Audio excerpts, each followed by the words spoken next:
João capítulo 3, a partir do versículo 13.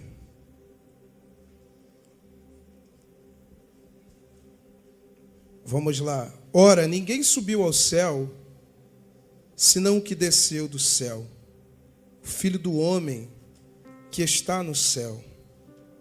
E como Moisés levantou a serpente no deserto, assim importa que o Filho do homem seja levantado, para que todo aquele que nele crê não pereça, mas tenha vida eterna.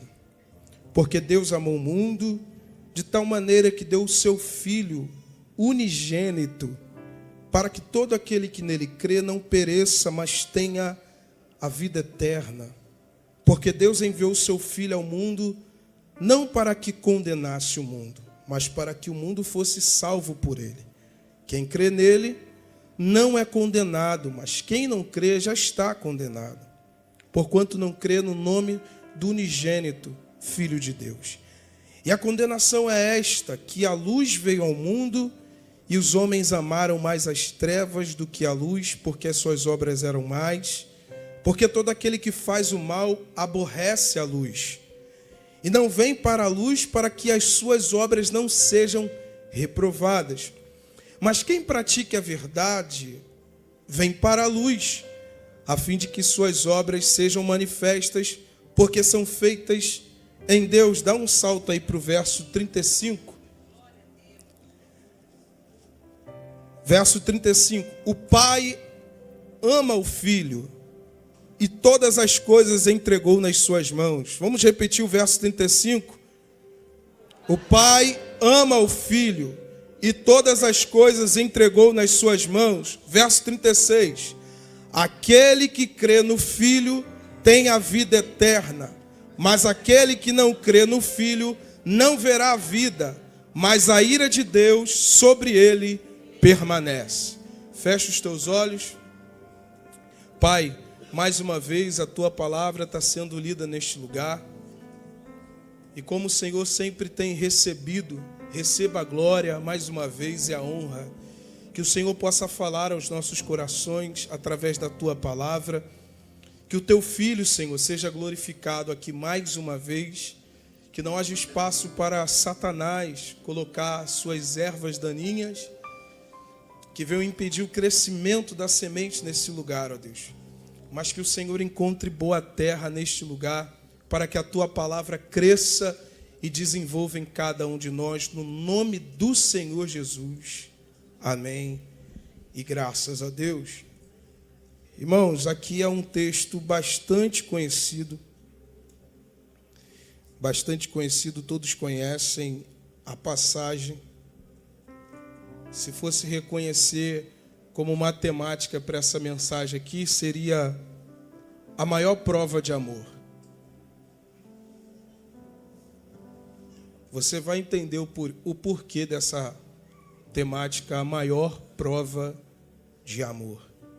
Esse cenário aqui de explicação de Jesus com Nicodemos revela, irmãos, que nunca houve nem haverá uma prova de amor maior do que a prova de amor professada pelo Deus dos céus.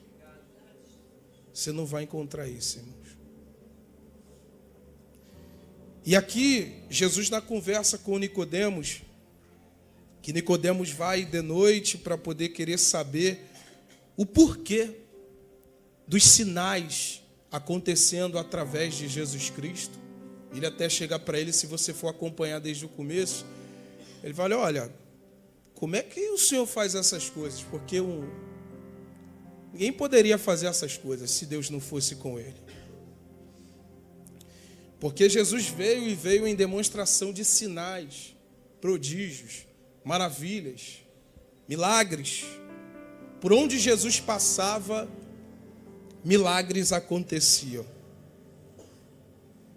E através desse diálogo, quando ele chega perguntando Jesus a respeito disso, Jesus vira para ele e diz, olha, antes de eu iniciar qualquer assunto, necessário te nascer de novo. Porque se não nascer de novo, não pode ver o reino. se não nascer da água, se não nascer do Espírito, não pode entrar.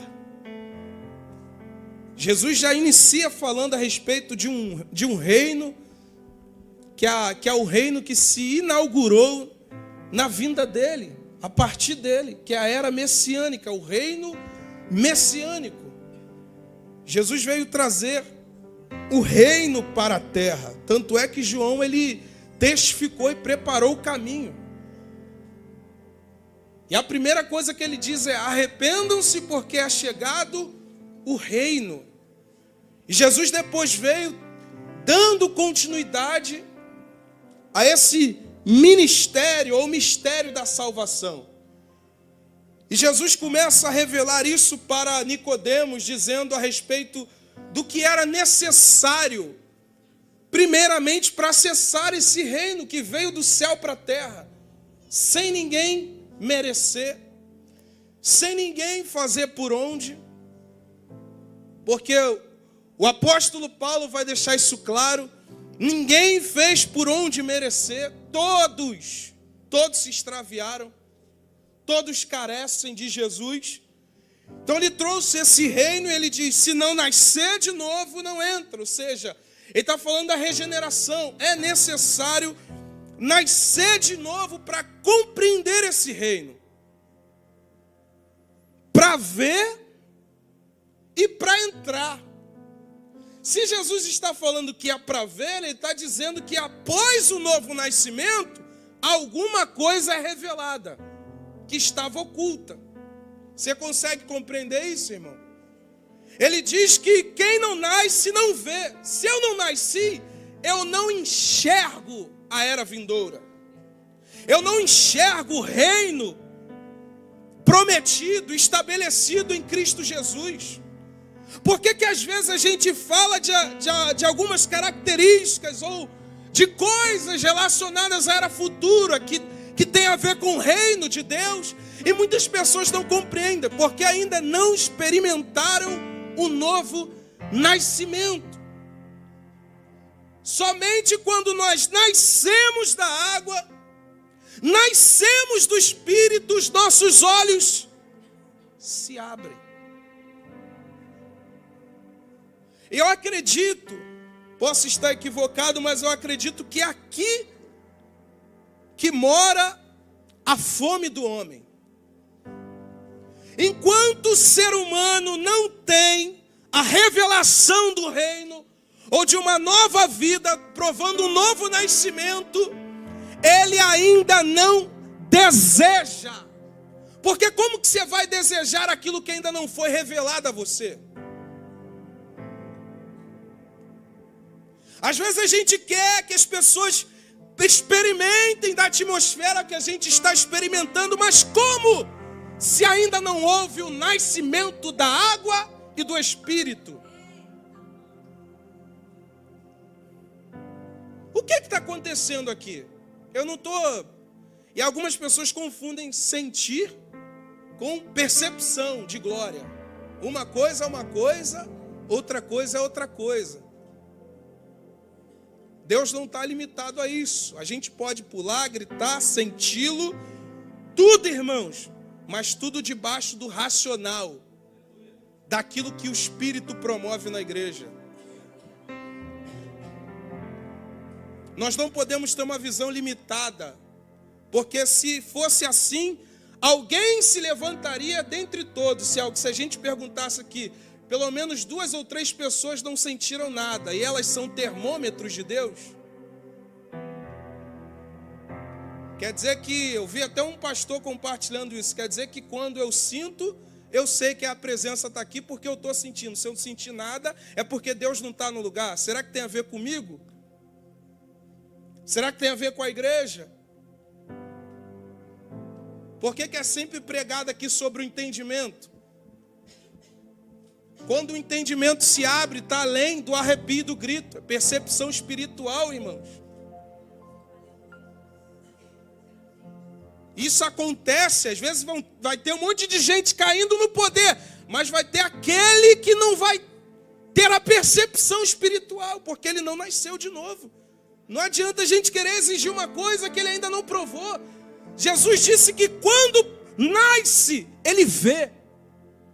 Olha, irmãos, quando a pessoa nasce de novo, ela vê o reino. É necessário, Jesus falou. Nicodemo, você quer entender isso aqui? Você precisa nascer de novo. Como? Entrando no ventre da minha mãe? Não. Tem que nascer da água e tem que nascer do Espírito. Se falando de coisas naturais você não entende, imagina quando eu entrar no profundo. Eu não posso ser limitado a arrepios, eu não posso ser limitado a uma movimentação externa, porque o nascer de novo está muito além disso, irmãos. Quem nasce de novo nem sempre pula e grita na igreja, mas mostra um caráter fora dela. Esse é o nascido de novo. A gente confunde, irmãos, o nascer de novo com empolgação. A gente confunde avivamento com animamento. A gente confunde movimentação com glória. Aí a gente olha, Ezequiel caiu com o rosto em terra. Quando? A manifestação da glória. João, e caí como morto. Na manifestação da glória. E Isaías, quando ele teve a revelação da glória, um anjo do céu veio, pegou uma brasa e tocou em sua boca. Aí ele disse: ai de mim, porque os seus olhos se abriram, veio a convicção do pecado, ele se enxergou longe de Deus, e a primeira coisa que ele quis é: ai de mim, me salva. Esse é o reflexo de quem nasce de novo. Quando experimenta a glória, ver o reino. Por que pessoas entram dentro do templo, saem e a vida não muda? Porque ainda não foi revelado o que só é revelado no novo nascimento. Você está aqui, irmão? Jesus disse: você quer entender o mistério que está acontecendo aqui? Você quer entender para onde eu ando, por onde eu ando, eu estendo a mão, eu curo, eu liberto, eu faço e aconteço? Primeiro, para você entender, você precisa nascer de novo. O que não nasceu de novo, ele vai entrar aqui dentro, irmão. Vai ter uma fornalha acesa do Espírito. E ele não vai compreender nada, ele não vai ver, porque é necessário nascer de novo. Para ver, irmãos. E ele reforça: tem que nascer da água, tem que nascer do Espírito, para acessar o reino. Olha, duas convicções. Se eu nasci de novo, meus olhos se abrem, eu consigo ter a percepção de reino de Deus. Quando alguém fala o reino dos céus é comparado ao... Meu Deus, termina essa parábola aí, Jesus, eu quero saber como é que é o reino. Mas o outro, não. Esse assunto deixa para outra hora, ainda não nasceu de novo. O que nasce de novo, ele quer saber o que tem de novo do Espírito. Qualquer movimentação do corpo, para onde vocês estão indo? Tem alguma coisa acontecendo com vocês. O que nasce de novo, a gente sabe, irmãos. O que nasce de novo, ele perturba as pessoas para estar perto, provando alguma coisa. Porque o reino já foi revelado. Quem nasce de novo, vê. Quem nasce de novo, entra.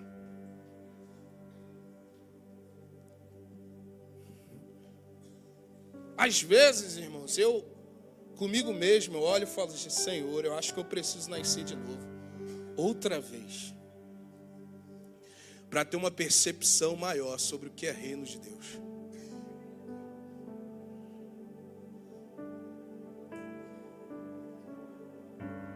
Porque quando a gente experimenta essa tal glória de Deus, isso invade a gente. As pernas tremem. A gente acorda de madrugada chorando, trêmulo. Você está em casa. A gente precisa viver isso. Os irmãos compartilham isso entre os departamentos. Pastor Ivani compartilha. Os líderes de departamentos estão sempre ouvindo da nossa boca. Vocês precisam experimentar Deus. Algumas pessoas se limitam. E elas não conseguem entender que a casa dela é uma extensão da igreja.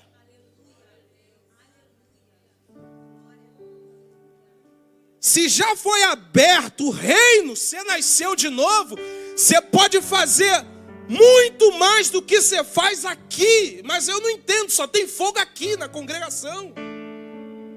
Só tem glória aqui. Em casa não tem glória de Deus. Porque é a glória de Deus que traz a convicção quando eu estou errado.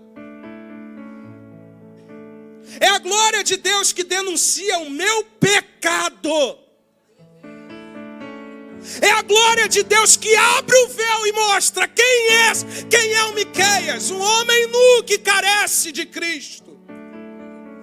Quando nós ficamos muito tempo sem ter contato com a glória de Deus, irmãos, nós mesmos se camuflamos, parece que os olhos se fecham. A gente se vê perdido. O que estão fazendo de novo na igreja? O que esses irmãos estão fazendo? Eu não sei, eu estou distante. E é só aqui que a gente prova a glória? É só aqui que a gente dança na glória? É só aqui que a gente canta na glória? É só aqui que a gente prega na glória? É só aqui que a gente pula na glória e sozinho em casa? Onde essa glória foi? Jesus disse, ninguém vai precisar pegar a arca física e levar, porque acabou, irmãos. Isso ficou lá atrás, o véu rasgou de cima para baixo. E aonde eu busco essa glória, Senhor? No monte? No templo? Ele veio e apontou, não, é necessário, é preciso entender onde eu tenho que adorar a Deus. No templo ou no monte? Nem no templo, nem no monte. Aí ele falou, espírito e verdade, nascimento.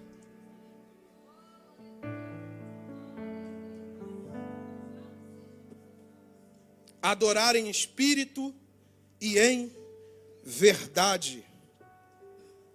É preciso, irmãos, toda aparência de espiritualidade ter a verdade no centro dela. Às vezes a aparência de espiritualidade não tem verdade nenhuma.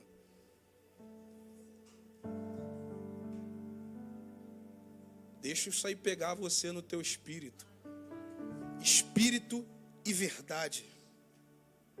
Não é só aparência, tem que fluir de dentro para fora. Nós não podemos ficar limitados, irmãos. Nós somos um depósito do Espírito. Cada um de nós tem o penhor do Espírito dentro. Nós precisamos diariamente ter esse contato depois que a gente nasceu de novo. Senão, tudo que for novo de Deus a partir do seu reino, nós estaremos limitados no conhecimento, no entendimento. Quem não nascer de novo, não vê. E não vai ver, irmão. Não vai ver e não vai entrar.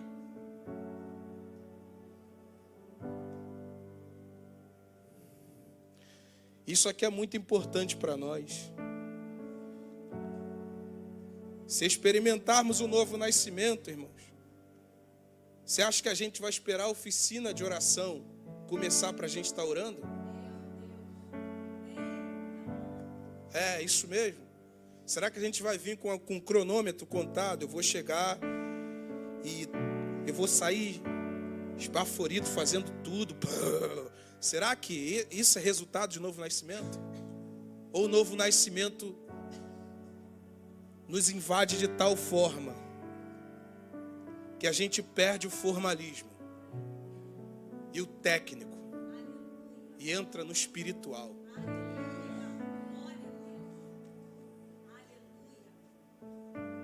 Quando Deus acende essa centelha, a gente já vem para cá, irmão, carregado desde dentro de casa. A gente já acorda falando, Senhor, tem misericórdia de mim. E algumas pessoas têm uma expectativa, e é bom que isso aconteça. Não, quando eu chegar lá, porque lá é o lugar. Você é o lugar, irmão.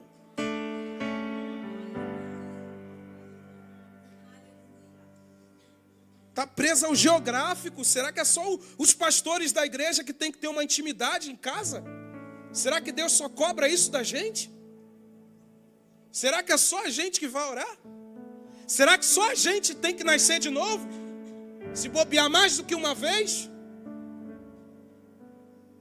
Ou isso está compartilhado a todos que nasceram de novo? Nós não podemos, irmãos, gerar, irmãos, uma idolatria espiritual, irmãos.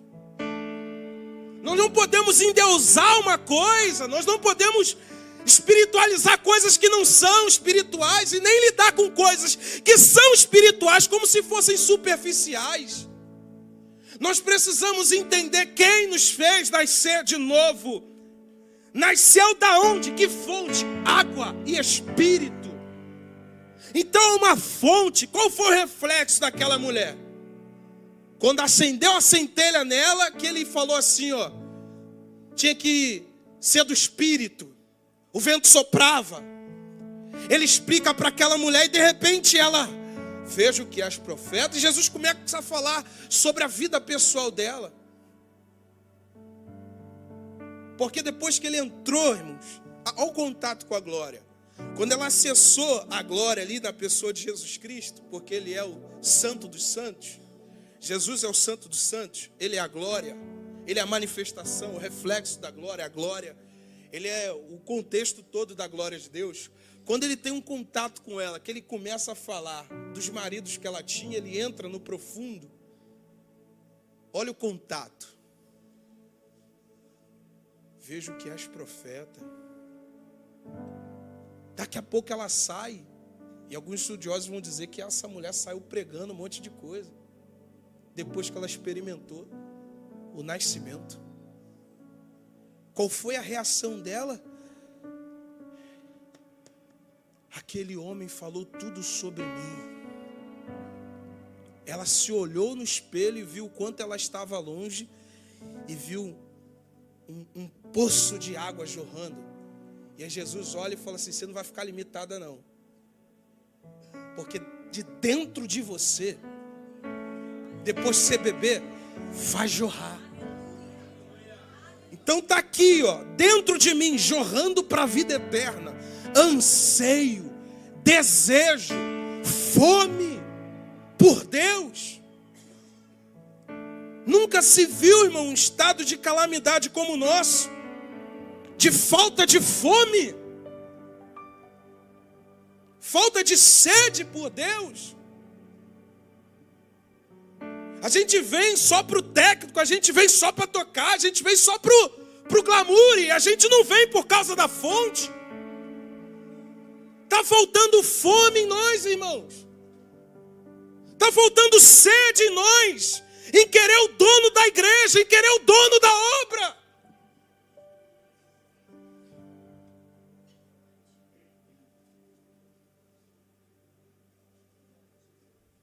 A gente entra, acontece com a gente entra, a primeira coisa que a gente faz é querer caçar o serviço dentro do templo. A gente não consegue nem manter uma reverência, de deixar um pouquinho o serviço de lado e prestar adoração de coração para Ele. A gente chega agitado. Sabe o que às vezes falta na gente? Fome, sede. O anseio vem primeiro do que o serviço.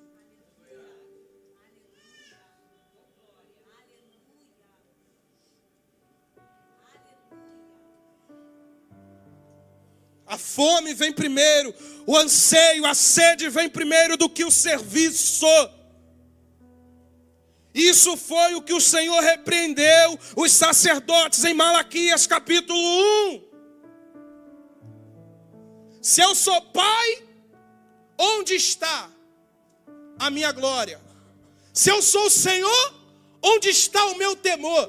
Os sacerdotes estavam se apresentando diante do Senhor, já acendendo o incensário, já colocando fogo no altar, e Deus percebeu que o serviço tirou eles do anseio.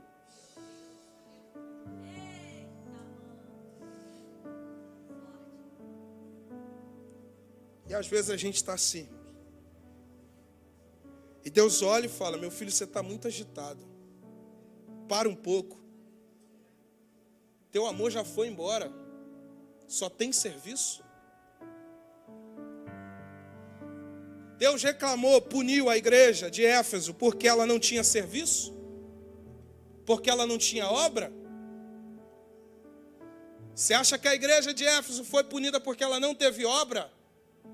Ela não teve uma obra com qualidade, mas a obra ela tinha. E às vezes a gente se engana, a gente perde a qualidade, mas não perde o funcional. A gente consegue fazer tudo bonitinho, da forma que tem que ser feita, mas o anseio já foi removido do serviço. Ali olha e diz assim: conheça as tuas obras.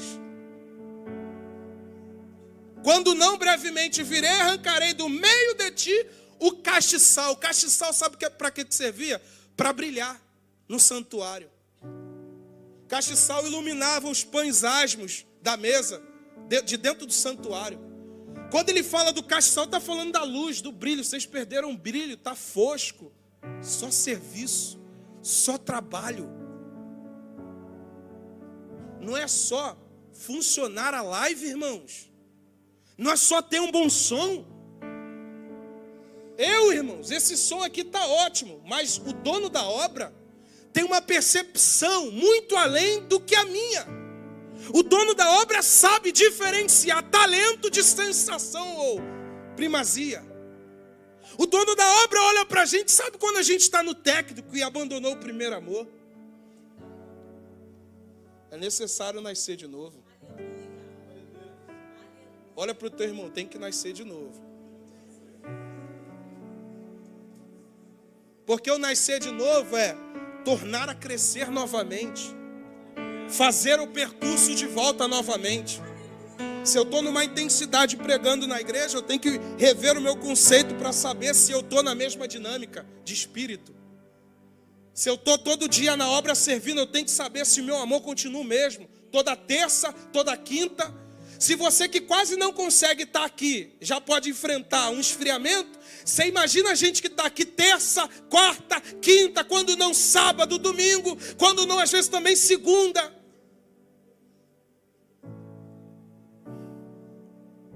A gente que está mais envolvido está mais à mercê do esfriamento.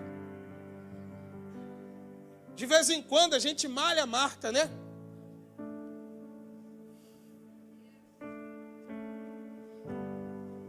Mas a gente de vez em quando se encontra assim, ó. O que eu tenho que fazer, cara? Microfone aqui e tal. Cara, você chegou quase agora, pelo menos meia hora. É necessário ter com ele. Se você não conseguiu em casa, se você não conseguiu no trabalho, aqui você tem um lugar preparado para oração. E você não vai orar? Você não vai falar com ele? Luiz Hermínio fala muitas vezes isso. Lembrei que agora. Às vezes o serviço nos tira, irmão. Às vezes você serve mais a obra do que o dono da obra. Sabe por que a gente não percebe? Porque a obra não para de funcionar quando a gente perde o amor.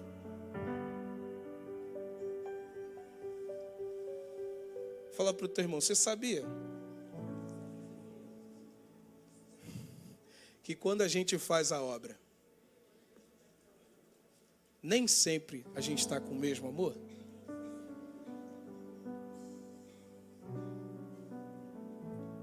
Isso parte o nosso coração. Deus olha para a gente e fala, ó, calma, necessário te nascer de novo. Eu tenho que me encontrar como Nicodemos, porque o que está ofuscando a revelação do reino que eu não estou vendo?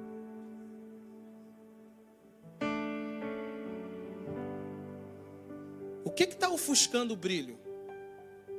Será que é o formalismo? Será que é o técnico? Será que é a dureza do meu coração?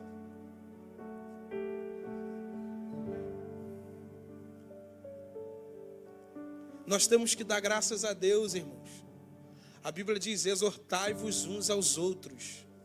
Se você olha seu irmão caindo, avise-o para que ele não caia. Nós servimos aqui de dispenseiros. E às vezes alguém tem que servir de dispenseiro para nós. E avisar Miqués, pastor Ivani, Raquel, Indaiá. Olha, você acha que a gente é águia o tempo todo? Você acha que Moisés sustentou a mão em cima do cume do monte por quê? Arão e Hur de um lado e Josué estava onde? Lá no meio da guerra.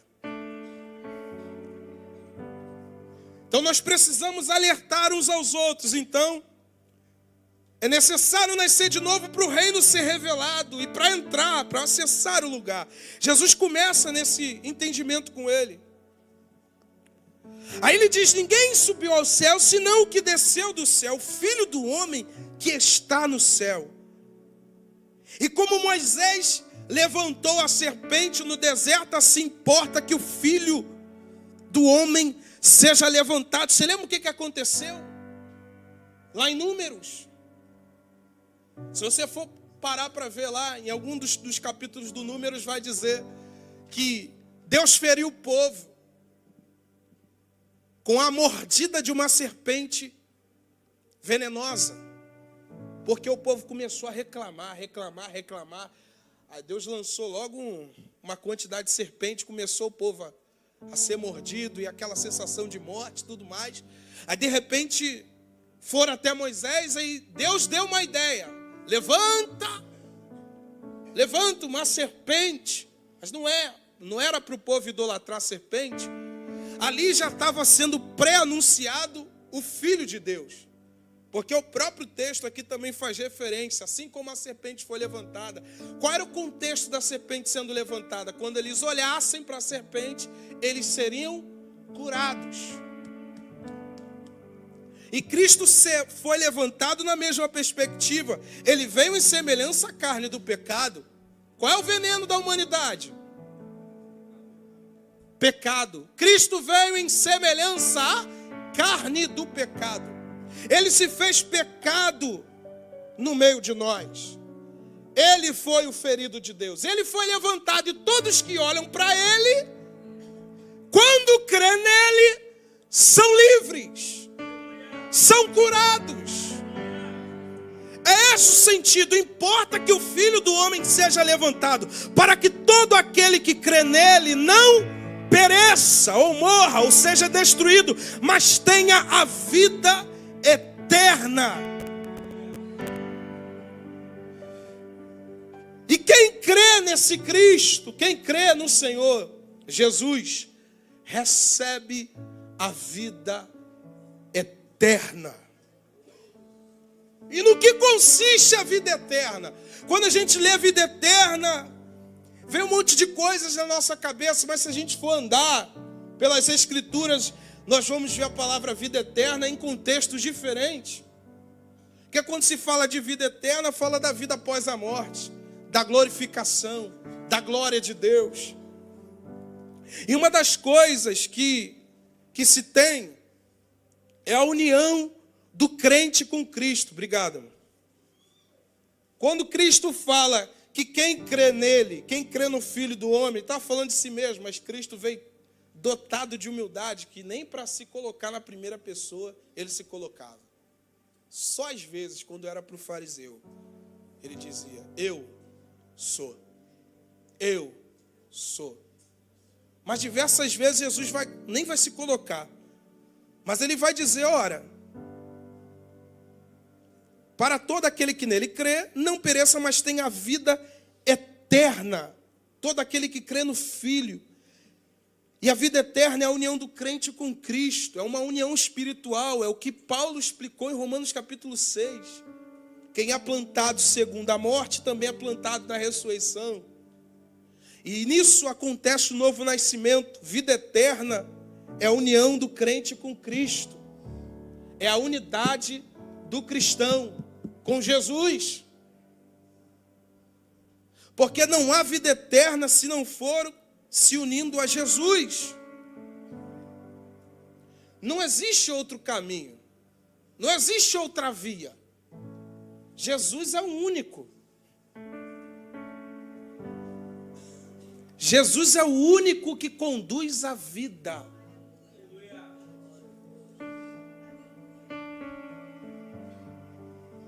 Você lembra de Mateus? É Mateus capítulo 7, que ele fala da porta. Ele fala de 2 tipos de porta, mas ele dá ordem para que alguém entre em uma. Ele fala que a porta em que nós devemos entrar é a porta e é a única que conduz à vida. Vida eterna. É a única que conduz à vida eterna. Então, vida eterna é a união do cristão com Cristo. Porque só unido a Cristo a gente vai experimentar a vida eterna. Não existe outra forma de ir ao céu. Se o céu vai ser aqui, se vai ser lá. O que importa é que nós estaremos nele. E é preciso estar nele, para que a gente acesse essa tal vida eterna. E essa vida eterna, Paulo explica em Efésios 3,19, falando que é a participação da plenitude de Deus. Se a plenitude de Deus está totalmente em Cristo e nós estamos inseridos nele, toda essa plenitude será compartilhada a nós, vida eterna.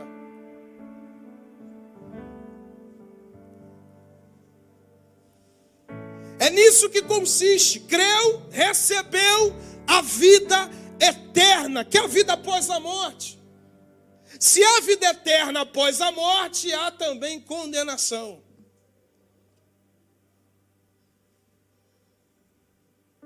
Muitos estão desprezando a única porta que Deus abriu no mundo,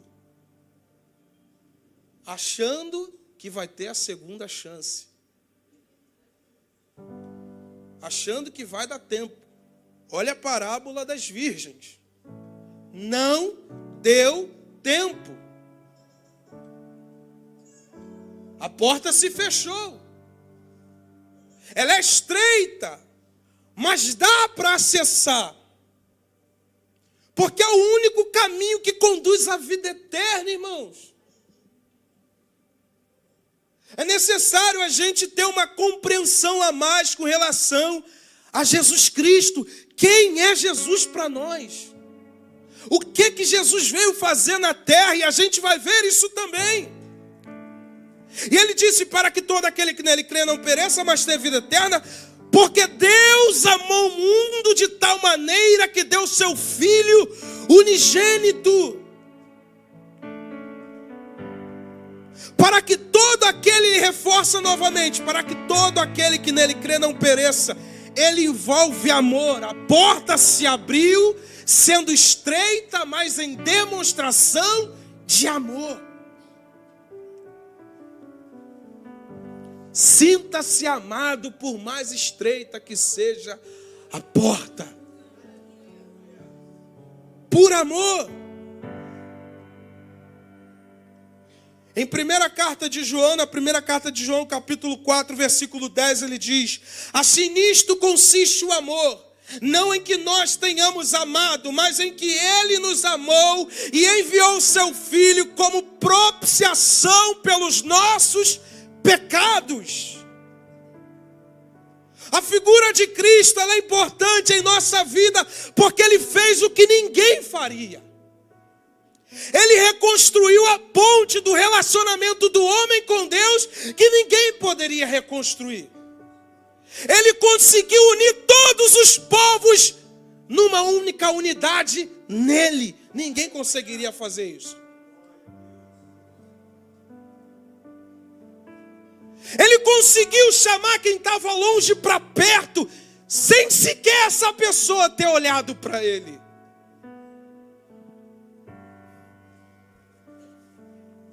Ele morreu por todos os ímpios.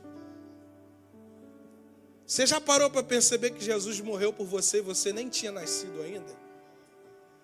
Como é que você está aqui hoje?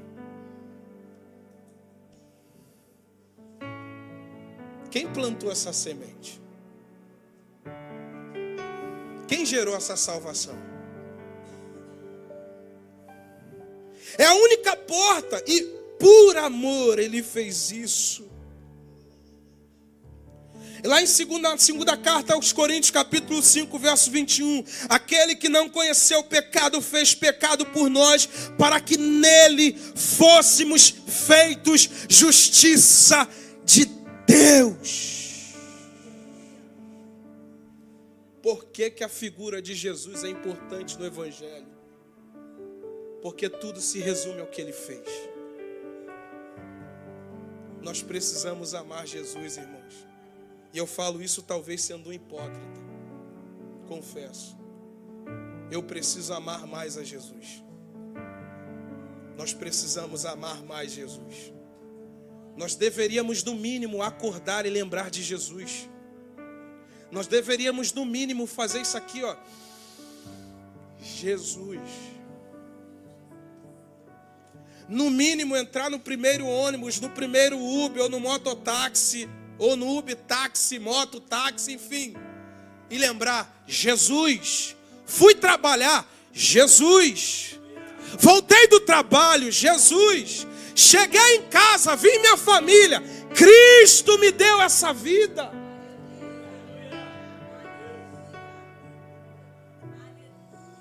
Como que eu devo honrar? Como que eu devo honrar a Deus? Honrando o Filho que Ele enviou. Tudo que estava, irmãos, sobre Ele foi por causa de nós. Talvez a mensagem de Cristo tenha se perdido de muitos lugares. Por quê, irmãos? Não tem beleza nem formosura.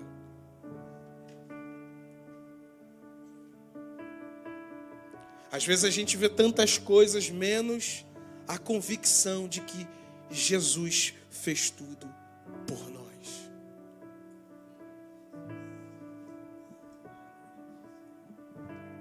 Sabe aquela canção? Eu até anotei, porque no momento que eu estava meditando, eu lembrei dessa canção.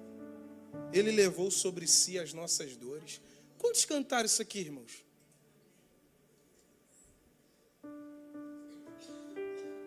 Essa canção, irmãos, você imagina que se nós tivéssemos só essa canção para cantar, você ia deixar de cantar porque estava enjoado?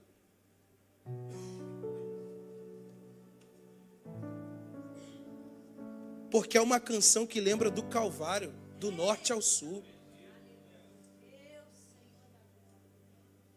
Ele levou sobre si as nossas dores. Ele levou sobre si as nossas maldições. É isso mesmo?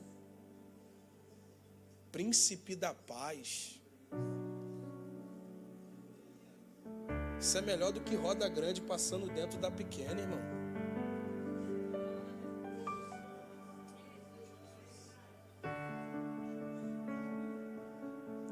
E às vezes as pessoas pensam no céu, já falei isso aqui. Pensa no céu na mentalidade da carne, aí acha que vai ficar lá igual um songamonga lá em cima. Santo, santo, santo. Ai, que saco. Tá pensando que o reino de Deus é assim, irmão?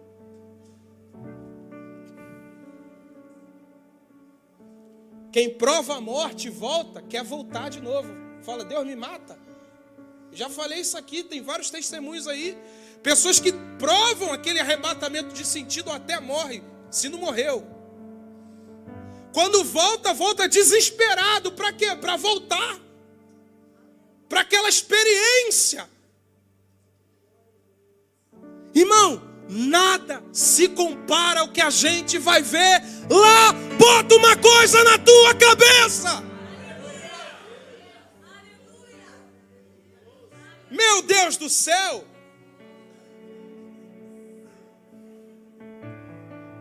Não tem formalismo no reino de Deus. Tem ordem, mas não tem formalismo. Vê a visão de Ezequiel.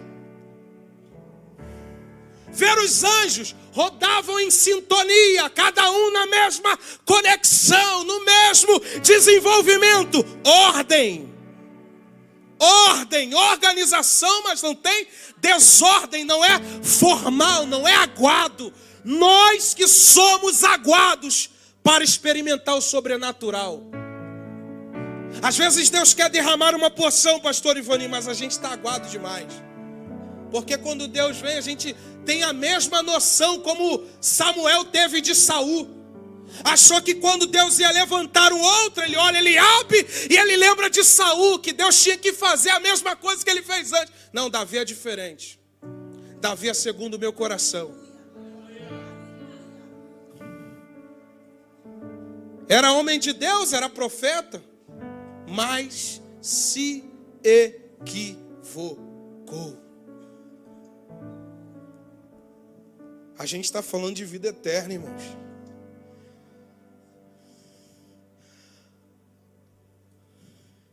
Agora a gente para ver e parece que a maior prova de amor de Deus pelo homem é quando Deus dá aquele carro do ano. Aí todo mundo conta testemunho, que maravilha, né? Ele morreu para me dar casa, ele morreu para me dar carro. Mas quando faz um culto de ceia, não tem uma lágrima.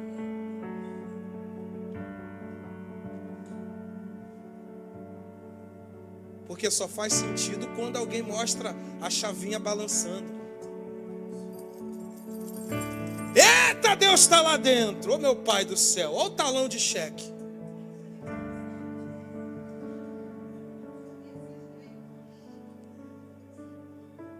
E quem é que está velando com ele por 1 hora? Quem é que está chorando junto com ele pela humanidade? Quem é que quer reconstruir os escombros? Quem é que quer ter o mesmo sentimento, não é isso? Que haja o mesmo sentimento em que houve em Cristo Jesus em vocês. Qual foi o sentimento que houve em Cristo Jesus? Que Ele, sendo Deus, não teve por usurpação ser igual. Abriu mão da sua glória. Tomou forma de servo.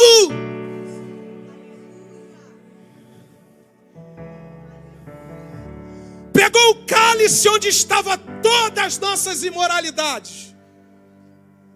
Aí alguém, nesse cenário de crucificação, no espírito, fez a letra. Ele levou sobre si. Imagina como é que esse homem escreveu essa letra, Xande. O castigo que nos traz a paz estava sobre ele.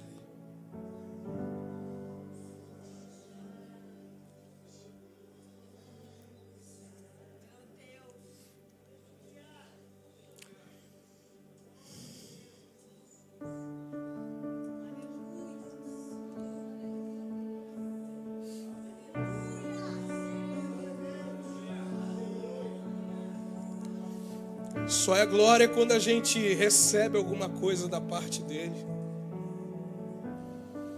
Só é amor quando a gente recebe alguma coisa da parte dele.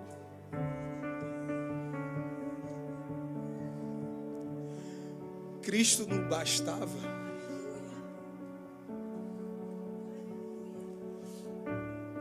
Cara, o impossível Deus fez por nós. Deus pegou todo tipo de coxo, manco, porque não podiam acessar o templo. O véu rasgou de cima para baixo, ele colocou todo mundo, saiu do pátio, acessa! Santo dos santos, meu filho. Tem esse negócio de pátio, mas não. Eu sou o lugar santo e santíssimo. Algumas pessoas vêm até Deus, mas quer ficar no pátio. E Deus, eu rompi um véu para que se acessasse o santo dos santos. E no santo dos santos eu lembro, Ele levou sobre si. Mas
Posso largar os bolsos, irmão, é o espírito mesmo, não tem a ver comigo não.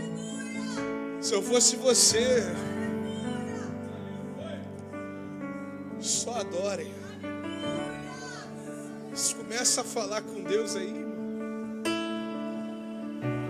Faz tempo que você não sente um dedo de Deus aí, foi orado aqui. Faz tempo que você não sente esse calor aí que está queimando de dentro para fora. Aquele ardor, aquele fogo, deixa sair pular para fora de você. Aquele desejo por Deus, aquela vontade, meu Deus, você buscava de madrugada. Você se organizava com alguém, você buscava, você ligava para alguém, você chegava mais cedo, ninguém precisava te dar ordem, ninguém precisava te dizer como que seria feito, você já vinha aberto, você já vinha na essência. Oh, aleluia! Oh, aleluia! Oh, aleluia! A mão de Deus está pegando alguns corações aqui.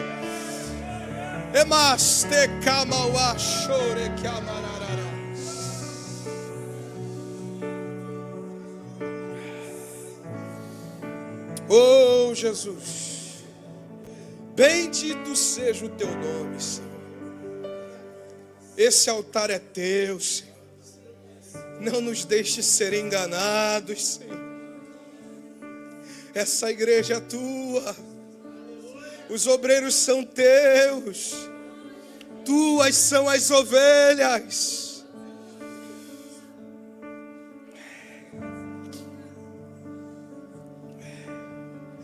Jesus, pão da vida.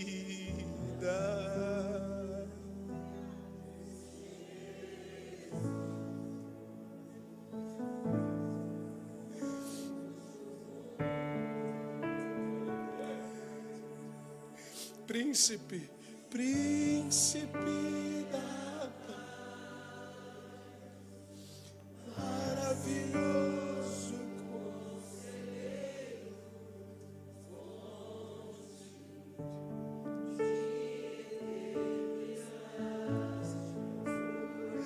Jesus, pão da vida, Jesus, isso nesse ambiente, pão da vida. Jesus,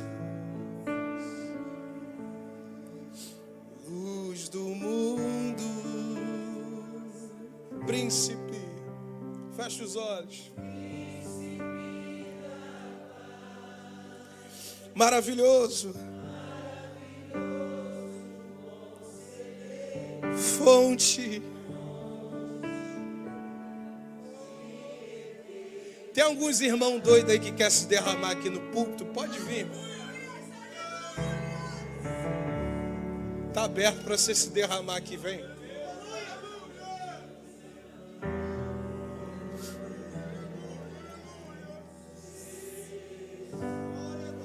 Vem derramar essa lágrima engasgada aí, meu irmão.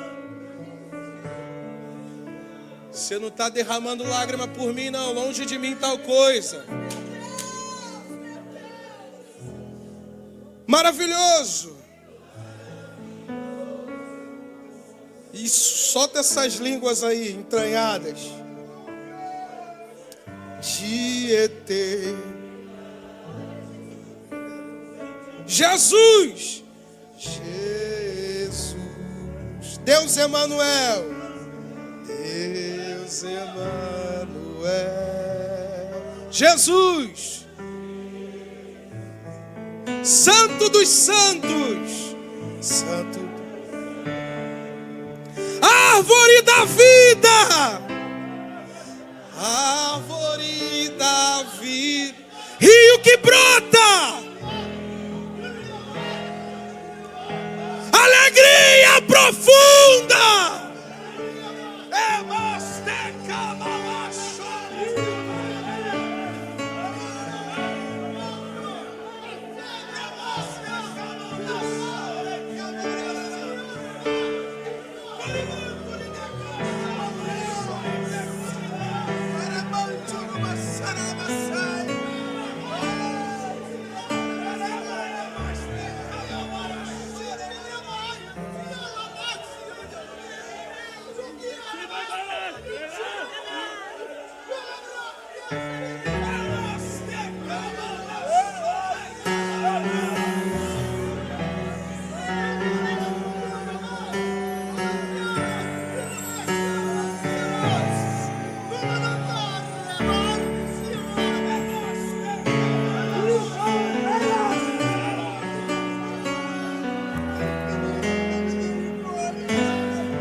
Está subindo, e ele descendo. As nossas dores